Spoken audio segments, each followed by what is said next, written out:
Oi pessoal, tudo bem? Sejam muito bem-vindos. Este é mais um Destino da Gabri e hoje nós vamos falar sobre a França. Bom, hoje eu decidi falar sobre a França por alguns motivos, porque nós vamos falar da França da década de 1940, ali no início da década de 1940. E se você juntou A mais B, vamos falar da época de Segunda Guerra Mundial. E o que acontece? Quero falar com vocês sobre isso porque eu sei que tem muita gente com interesse em entender um pouco mais, em saber um pouco mais, seja por curiosidade ou porque estuda sobre isso, seja porque você está num curso relacionado como RI, CPI, entre outros, as ciências sociais, aí, história e tal, ou porque você tem curiosidade, porque você gosta de saber um pouco mais, né? E vamos falar hoje sobre a França, porque eu também quero trazer alguns aspectos. Primeiro, porque quando a gente fala sobre a França, sobre a Segunda Guerra Mundial, no caso, falamos muito sobre outros países e a França acaba ficando um pouco em segundo plano. Não quer dizer que ele fique à margem, mas os destaques geralmente vão para Estados Unidos, Inglaterra, Alemanha, Itália, União Soviética, Japão. Fica mais a conversa fica mais nesses países. Então, eu queria trazer a França só para sair um pouquinho desses locais. E porque eu acho bem interessante, né, o que aconteceu na França na Segunda Guerra Mundial. E porque eu quero muito trazer esse livro aqui, que é o Dora Bruder, do Patrick Modiano. Essa, gente, é uma história real, tá? Bom, o Modiano, ele é francês e ele ganhou o Prêmio Nobel de Literatura de 2014, então daqui a pouco, ano que vem, faz 10 anos desse prêmio. E o Dora Bruder, ele é um livro ó, fininho, super rápido de ler, porém, se você me perguntar, Gabriela, dá pra ler em um dia? Eu falo pra você, não, não dá.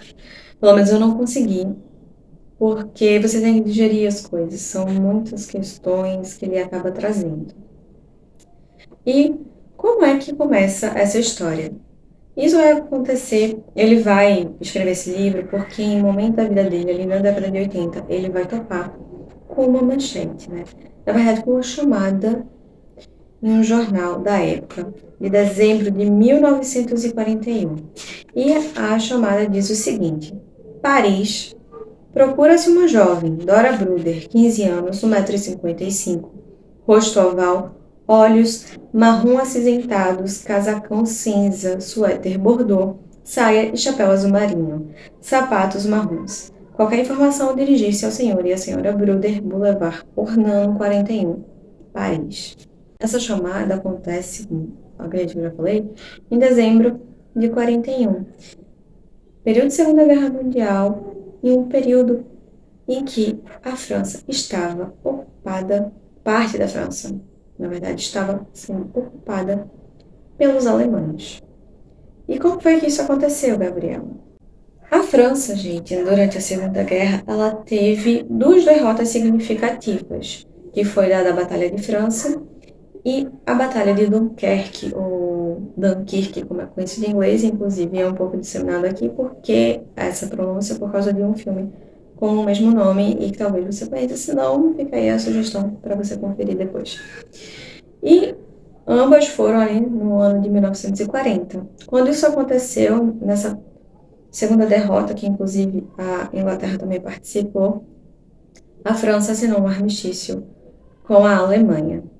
E depois disso, o país virou de cabeça para baixo, ou seja, a França foi dividida, uma parte, o norte e o oeste ficou sob ocupação alemã, né, a ocupação nazista, e a parte do sul ficou sob o comando do Marechal Pétain, o que ficou conhecido como Zona Livre, como a República de Vichy. Vichy porque era o centro desse governo, era a cidade dessa Zona Livre, que foi a República de Vichy, como eu já falei para vocês. E daí, isso aconteceu em 1940. A Dora sumiu, desapareceu ali. aparentemente desapareceu, né? Em 1941. E daí, à medida que ele vai escavucando ali a história da Dora, ele vai se encontrando com a história dele, da família dele. Como é que isso vai acontecer? Por que as histórias deles vão se cruzar? A Dora, à medida que ele vai procurando, ele vai descobrir que tanto a Dora quanto seus pais, eles eram judeus. E quando ele vai tentando entender a história dessa família, porque não deixa de ser apenas a história da Dora, mas também a história da família, ele percebe que tem semelhanças com a história de seu pai, que também era judeu, e das histórias que ele escutava na infância.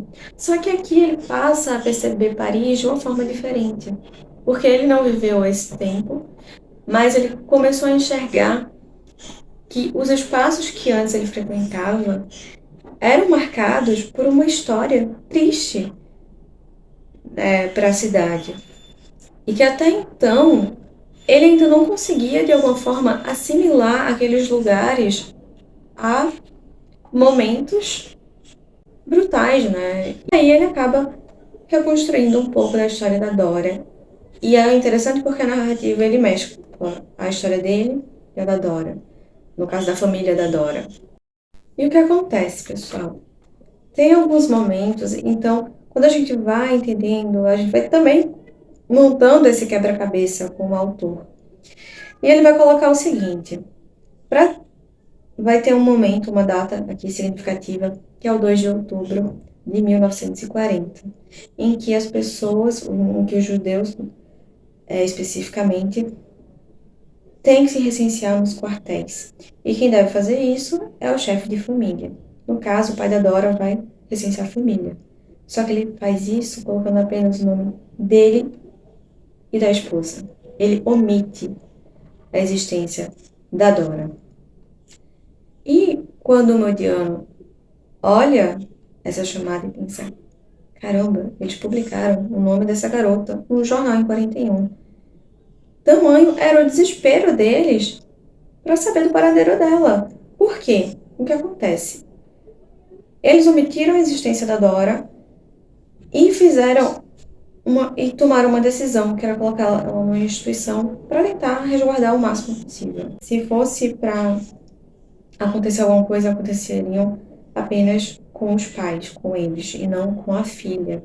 Quando os pais da Dora decidem fazer isso, o mundo, boa parte dele, já sabia que prejuízos, questões poderiam surgir a partir daquilo se eles fossem levados para aqueles locais de trabalho, que antes era dito que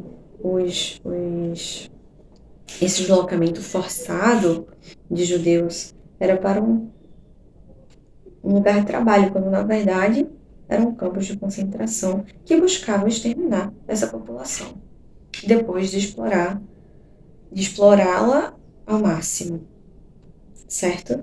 E quando a gente fala disso, quando a gente fala desse extermínio sistemático de uma população com base em raça, religião, nacionalidade, a gente está falando de genocídio. E no caso, o genocídio contra o genocídio de judeus ali na Segunda Guerra Mundial é conhecido como o Holocausto. E é interessante porque notar isso, porque esse termo ele surgiu por causa da Segunda Guerra Mundial para explicar esses acontecimentos. Na realidade, a Segunda Guerra Mundial ela foi um divisor. A gente teve ali questões novas, como armas nucleares, uma busca por poder que foi levada ao extremo, os regimes totalitários presentes nessa configuração toda, e algo importante que passou a existir, que foi o elemento humano. Anteriormente, quando os cidadãos eram atingidos por questões relacionadas a uma guerra ou um conflito, isso era visto como um exagero de guerra. Foi algo que ultrapassou os limites, mas ok, faz parte, é uma guerra. Estamos aqui para viver, para morrer, para ganhar ou para perder. né? É basicamente era uma lógica assim. Só que com essas atrocidades acontecendo e com o tamanho delas, a comunidade internacional precisou rever muita coisa depois desse conflito, para que não voltasse a ser repetido e também para nomear aquilo que deve ser nomeado. Então, o genocídio passou a ser reconhecido como genocídio. E, hoje em dia, situações similares que acontecem já têm o nome de genocídio. E eu vou citar aqui três que são bastante conhecidos e que aconteceram ali no século XX, depois da Segunda Guerra Mundial, como o genocídio cambojano, que aconteceu no Camboja, né, na década de 1970, sob o comando do regime do Khmer Vermelho de Pol Pot. Se vocês quiserem depois que eu trago alguma coisa sobre isso aqui, é só falar, deixar nos comentários, que eu vejo uma outra oportunidade para falar. O outro também, que é bem, talvez você já tenha escutado falar, que é o genocídio de Ruanda, que aconteceu na década de 90, que teve uma motivação mais ligada a questões étnicas entre Hutus e Tutsis. E o outro foi o genocídio bósnio, que aconteceu também ali na década de 1990, que foi feito pelo exército bósnio da Sérvia contra muçulmanos bósnios. E também teve uma grande proporção e ganhou visibilidade internacional e tudo mais. Aqui a gente já nomeia as coisas como elas são, né? Esses eventos. E eu aproveito para deixar uma sementinha para a gente pensar o que está acontecendo atualmente, nesse ano aqui de 2023. Ganhou os noticiários. A questão do conflito, há um conflito entre Armênia e Azerbaijão e que pessoas estão sendo retiradas à força ali desse território. E isso é preocupante. Mas por que, Gabriela? Isso é um genocídio?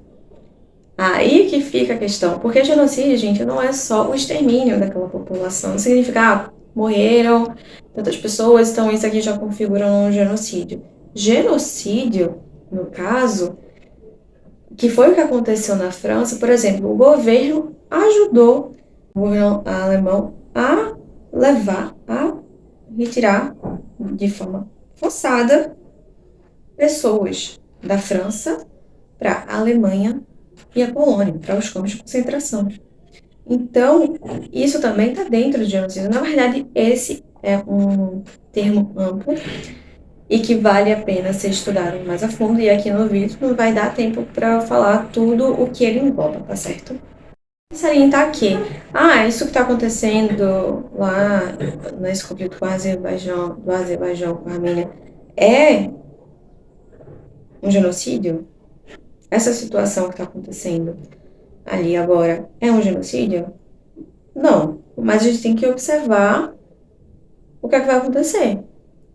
Quais são as consequências disso, se vai... Porque a gente não sabe, né? Mas, assim, fica aí uma pulguinha atrás da orelha pra gente ficar de olho nessa situação. Para finalizar aqui a questão da história da Dora, eu não vou falar muito, porque, diferentemente do livro da Anne Frank, a história da Dora, ela não é tão conhecida. Pelo menos eu conhecia há muito pouco tempo. Tem, no máximo, uns 2 anos que eu soube, e quando tive a oportunidade, li, porque é interessante que vocês leiam, porque faz com que a gente crie um sentimento, uma empatia e um interesse genuíno para entender esse quebra-cabeça. Eu acho interessante como o Moriano faz isso, como ele instiga a gente. E acredito que, como escritor, ele não fez essa obra para passar em branco, para que a história da Dora fosse mais uma. A história da Dora importa, assim como todas as outras importam, porque cada ser é único e cada pessoa que vive o conflito e as consequências diretas são reais. E pode ser qualquer um, a gente nunca sabe, né? A vida, o destino, as coisas assim. E, inclusive, tem uma parte que eu acredito que eu esqueci de mencionar aqui, é o seguinte, o pai da Dora, ele já tinha sobrevivido à Primeira Guerra Mundial. Ele saiu da Áustria para a França, buscando sobreviver. E chega aqui em mais uma situação que ele busca sobreviver, só que dessa vez tentando resguardar a vida da filha. E é muito tocante, é muito sensível essa história e que vale a pena ser lida, conferida.